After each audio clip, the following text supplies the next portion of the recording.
Hey guys, it is Monday and this is the second week of December and 2014 is almost over and I can't believe this year has already flown by. There's a couple things that have been on my mind that I just wanted to talk to you about. And the first thing has to do with Mondays, and since it's Monday, it's a great time to talk about a Monday. I don't know about you guys, but like my biggest thing is I start great at the beginning of the week with my diet, my exercise, and by the end of the week it's kaput and just a mess. And I just started thinking about that and how I seem to always say to myself, I can always start on Monday. There's always Monday. I don't know how many of you guys do that. And then there's sometimes where I go to start on Monday and I don't even start. So here I've just been letting so many days pass and so many things haven't happened for me because I'm waiting for Monday or whatever start date you guys start on. Mine just happens to be Monday. I just really wanted to focus on that this week and focus on some of those things for myself. And, if this inspires you, hopefully you guys too, that Monday is not a starting day. Monday is another day. It is the beginning of the week, but it is just another day. And so if I can do it on Monday, I can do it on Friday and Saturday and Sunday and every other day of the week. And so I'm going to take that to heart, write it in my journal. The other thing is journal, like I just said, keeping a log of your guys' diet or just thoughts of what you guys are doing and exercises. I post a lot of stuff on Facebook. And so I kind of keep a log that way. And I was going through some old Facebook posts and pictures and stuff like that when I first began my journey. And it made me really think how important those logs are and where I was and didn't realize I was and things like that. That is just so, it was just so amazing to go back and reread those things. And when I'm struggling, I can reread those things and know that I was struggling then too. I kind of looked back on some of the things that I did and I was like, oh, I don't remember doing that. I was doing great. I didn't struggle. I lost that weight quick. And then I go back and read when I'm struggling to lose some more. And I'm like, oh, I did struggle. And so keeping a journal of just things and thoughts and concerns or things that even encouraged you or made you want to keep going when things got hard. I just think that's really important to keep a journal or a log of anything, your bad days, your good days, anything you want to keep a log on, but keep a log or a journal. Another thing was goals. Here we're coming up at the end of 2014. We're starting a new year. And one of the biggest things is we start new goals and we do all these, oh, I want to do this and I want to do that. I'm going to do this. And we do our New Year's resolution. That was the word I was looking for. Sorry. We do our New Year's resolutions and we start all these goals and all these achievements that we want for that year. And then what happens to those? I know for me, I kind of put them in an envelope and seal them and put them in my nightstand for the following year and then open them up. And when I open those up, I haven't looked at them all year long. And sometimes I'm like, wow, I did almost everything on my list. And most of the time though, I'm like, oh, wow, I didn't even remember putting that. And I didn't achieve it. And so that was one thing that I'm going to seal it. But one of the biggest things I want to do is not just seal it, but also make a copy for myself to keep on me so I can read that all the time so that I can continue to make those changes and make those goals happen. I am excited to start this week.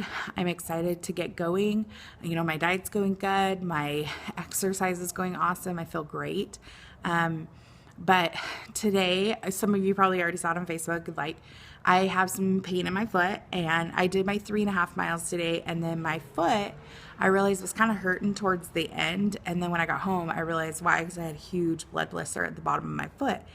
So I have been like limping around the rest of the day and I'm kind of mad about it because I didn't want to just do 3.5 miles today. I actually wanted to pop in one of my videos and do a workout that way as well and really get some of my strength training in, not just my walking and jogging. And so I was kind of mad at myself a little bit just because I can't, I'm not being able to push through that pain because there's an obvious injury to my foot. And so then I kind of thought about that, and I've had some conversations with some friends this week who have also been experiencing pain as well.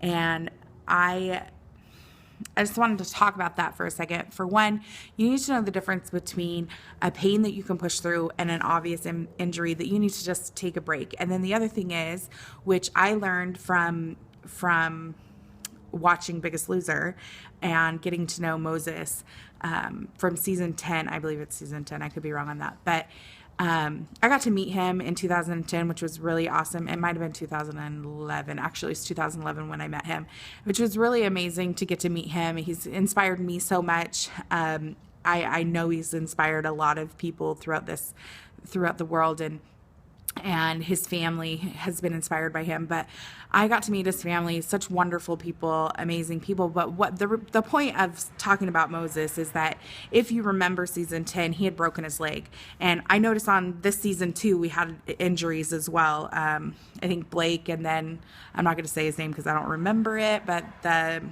older gentleman on there was on crutches for a while, but they're still having weight losses. And so it started making me think with Moses as well. I remember him telling me that he shadow boxed. He had to move no matter what. And so I'm going to take that to heart today. And I've taken it to heart before, but it really inspired me today just because of the incident that I'm dealing with at this moment, is that I have to keep moving. I have to find something, whether it's shadow boxing or whether it's lifting just my arms and doing an arm workout or doing sit and be fit or whatever the case may be. I have to move, and I have to keep moving if I want to see results. So that's my advice to those of you that are experiencing pain too. Find something that you can do and keep moving, even if it means don't move that leg or don't move that part of your body. Keep moving. Whether it's an upper body injury or a lower body injury, you got to keep pushing through it. But that doesn't mean injuring yourself more.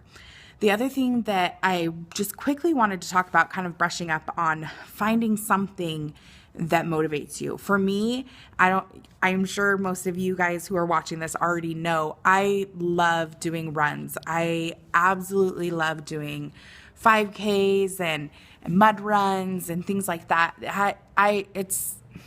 It's amazing to me. It's amazing to me to see the people out there cheering you on and just having you that support. I've had strangers help me up. I've had strangers help me down off of really tall, ladder things. I mean, I'm just saying, the support you get when you go out and run, whether you're big or small, is just amazing. And so that's something that's really inspired me, and I love to do that. And so I do a lot of runs, and it's just something that I really enjoy, but that's what's been motivating me, and that's what got me off my feet, off my couch. Got me off my couch about 4 years ago when I was over 350 pounds. It got me off the couch, and I said, you know what? I want to do a 5K. So I started walking. This was a point where I could not even walk, you guys, and I started walking, and being able to walk that much, just a little bit every single day with a crutch, just to get the weight off enough so my feet can handle my weight, and then continuing on every single day. And there was days that I came home from doing it and I couldn't move, and that was all I could do that day. There was nothing else I could do, and I couldn't move the rest of the day. But that desire to want to do that, and I did my first 5K at 326 pounds, and I wasn't last. I wasn't first, obviously, but I wasn't last, and that inspired me to keep going and to keep moving and to do more and more and more and more. So this year I've got to do mud runs. I've got to do, obstacle courses. And my ultimate goal for next year is to do a Spartan race. By the way, I'm really upset that you guys took it out in Nebraska. I'd just like to point that out right now. I didn't see one on the schedule for this year in Nebraska. Pretty upset about that as well. But anyway, enough about that rant. I have so many friends that have changed their lives with not just, and I'm not saying you have to do running. That's not what I'm saying. I have a really good friend that does jazzercise, and she absolutely loves it. And she will try to convert you no matter what she does to jazzercise because it's the most amazing thing to her. And that's what I'm saying. Get obsessed about something that you love doing. That's where you're going to find the change, and that's where you're going to continue to change all the time, because you can't go into an aerobics class if you don't like aerobics. You're not going to lose weight that way, or whatever the case may be. You really need to find your own thing that you love to do. Okay, so this video is getting really long. I just want to wrap it up really quick. I want you guys to find something that you love, write it down. What you're interested in, write it down. Start your goals, make an action plan to your goals. They're just dreams if you don't make an action plan. Believe me, I am right there. Like I said, I seal up my envelope. I don't look at it till the following year. And that's because I dream about things. I don't put them into action. So those are things I need to change for myself. Find something you're obsessed about. Eat clean, get off the couch, and we'll see you next week. Bye.